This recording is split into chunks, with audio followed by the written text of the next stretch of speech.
So today's video is going to be all about curly girl terminology. Curly girl terminology 101. This is going to be your source for all things curly girl terms. So if you're just starting out or you know someone that's just starting out, feel free to send them to this video so that they know what is going on, because the internet can be a very overwhelming place. And I know when I first started my curly girl journey, there was a lot of terminology and a lot of phrases and lingo that people were using that I didn't understand, and it can be a little bit frustrating. This is just the basics so that you know exactly what people are talking about. First of all, the curly girl method comes from a book called Curly Girl, the Handbook. All of these styling tips and techniques stem from this book. Before we get into the terminologies for washing your hair, styling it, all of that, something that I think is really important that I didn't pay attention to at first is your curl pattern and your hair porosity. These two things are essentially how curly your hair is and how much moisture your hair will absorb. Low porosity hair is going to retain less moisture. It's probably going to dry faster. Medium porosity is in the middle ground, and then high porosity is going to retain a lot of moisture and going to be a lot longer to dry. It's going to need more product, like that. The way that you could test this, the way that I tested it, was I took a couple of strands of hair and I put them into a glass of water. I filled like a clear glass of water, put them in, and then you see where they land. So low porosity hair is going to sit right on top because it's not going to absorb as much moisture.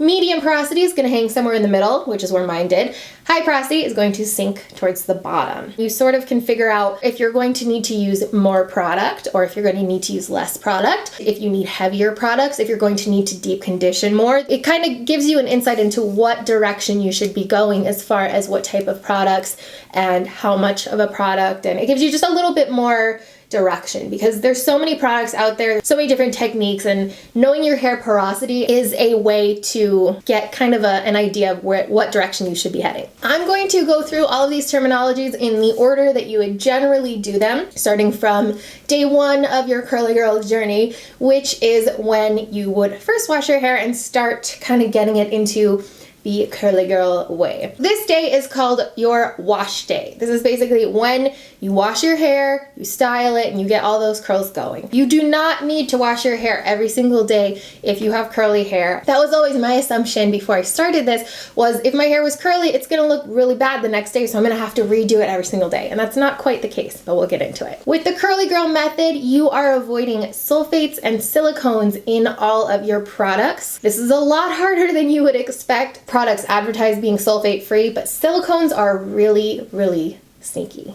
I still have issues where I think something is silicone free and then turns out it's completely not. Sulfates are salts, and so they will take out color from your hair, and they also can dry out your hair.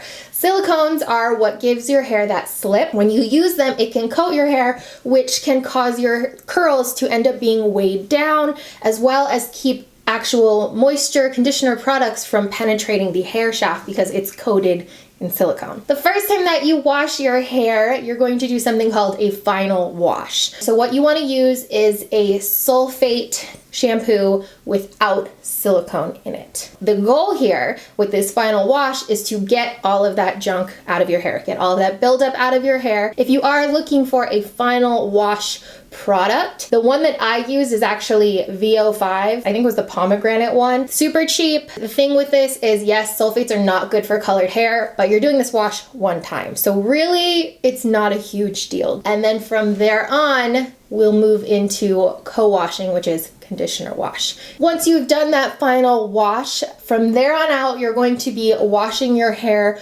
with conditioner or with a no poo. Basically latherless shampoos. Diva Curl has one called no poo. They have a low poo one as well. And then there's also conditioner washes, which are called co-wash. You apply this the same way that you would apply a shampoo, by getting it onto the roots of your hair and really scrubbing to break up any buildup, oils, anything that might be on your scalp.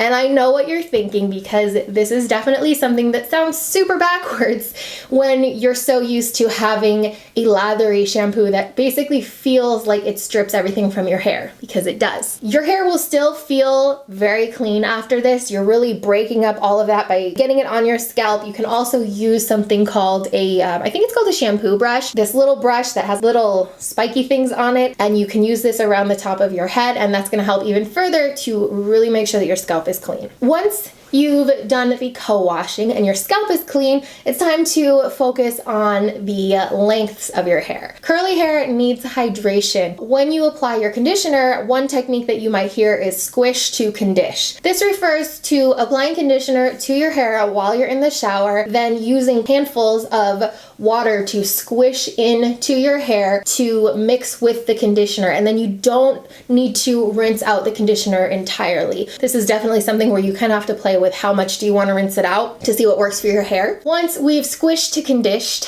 we're out of the shower, you are not going to dry your hair with a towel. Your hair most likely at this point is going to be pretty soaking wet. It might be dripping. We want that. Water is not the enemy here. In the past, I was so guilty of making sure that my hair was towel dried and it was as dry as I could get it, and then putting product in it. And this is not what we want to do for this, because the water helps to distribute the product to make sure it's evenly all over all of your curls. So that's something to keep in mind. This is the part where you're going to put in your products. So when you're applying your products while your hair is super wet after you've washed it and everything, there's a couple of different techniques to get those products into your hair. I'm going to tell you about a couple of techniques.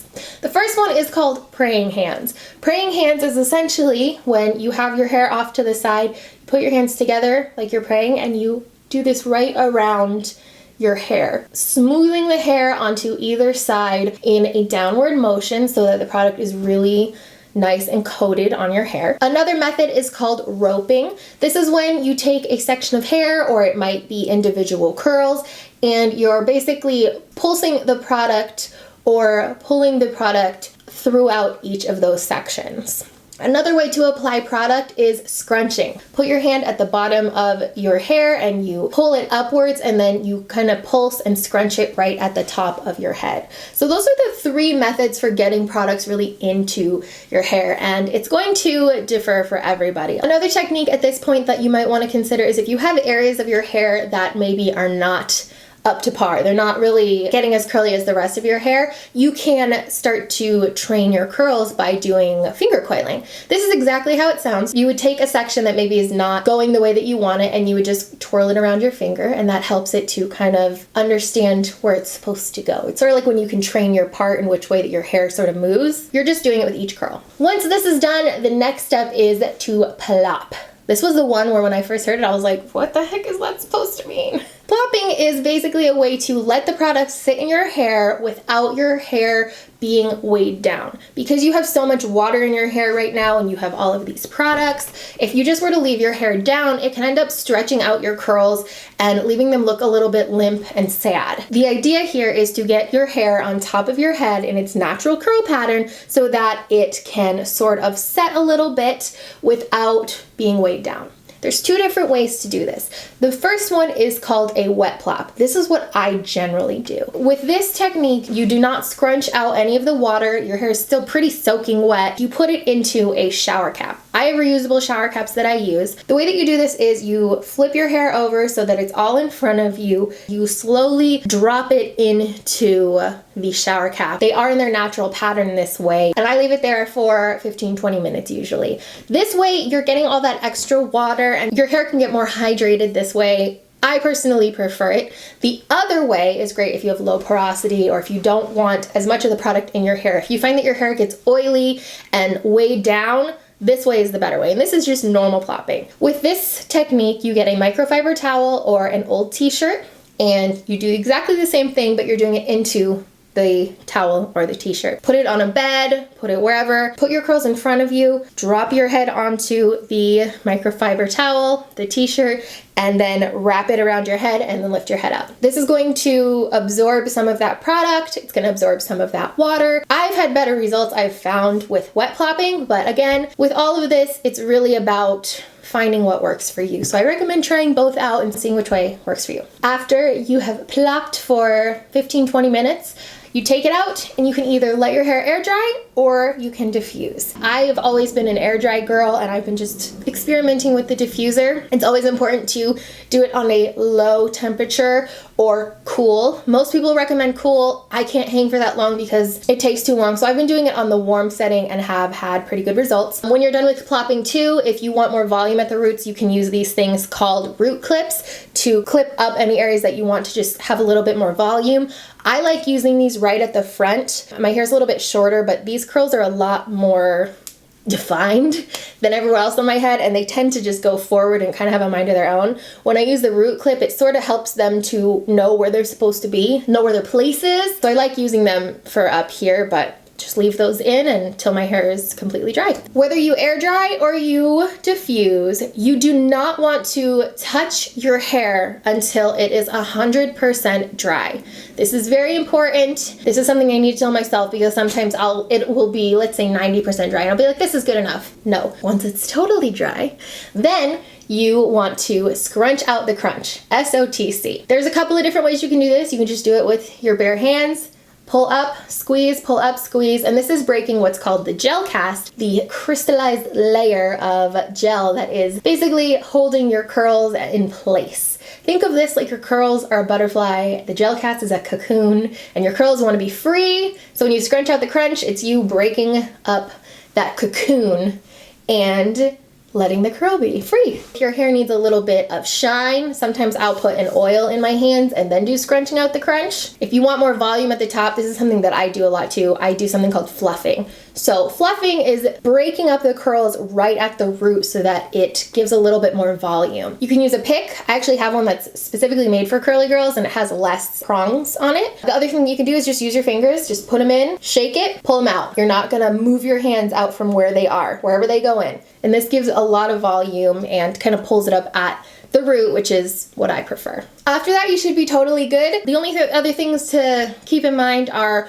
when you sleep, you want to put it up maybe in a pineapple, which is a bun right at the top of your head so that all your hair is up and out of the way and it won't lose that curl. A silk pillowcase is another thing that's a good thing to have so that your hair will move easily across it. And that's basically it. I will get into another video the different tools that I use as far as curly girl, like the shampoo brush that I told you about, the pick, diffuser, all of that stuff. We'll do that in a different video. And then in another video too, we'll talk about refreshing, which is what you do the next day if you need to bump up your curls. If you wake up and there's a couple like this guy that just kind of are doing your own thing, what you can do to fix that so that you can go longer without having to completely reset your curls. So I hope this video was really helpful to any of you that are starting your curly girl journey, that are interested in it and just don't know what's going on. I know it sounds like a lot of steps, but it's one of those things that once you got it, it's really not that bad. And I'm so happy to be able to embrace my curls. I feel like I have a new identity. I feel like super, I don't know, it's really awesome. So good luck and don't fuck it up. No, I'm just kidding. I'll see you later.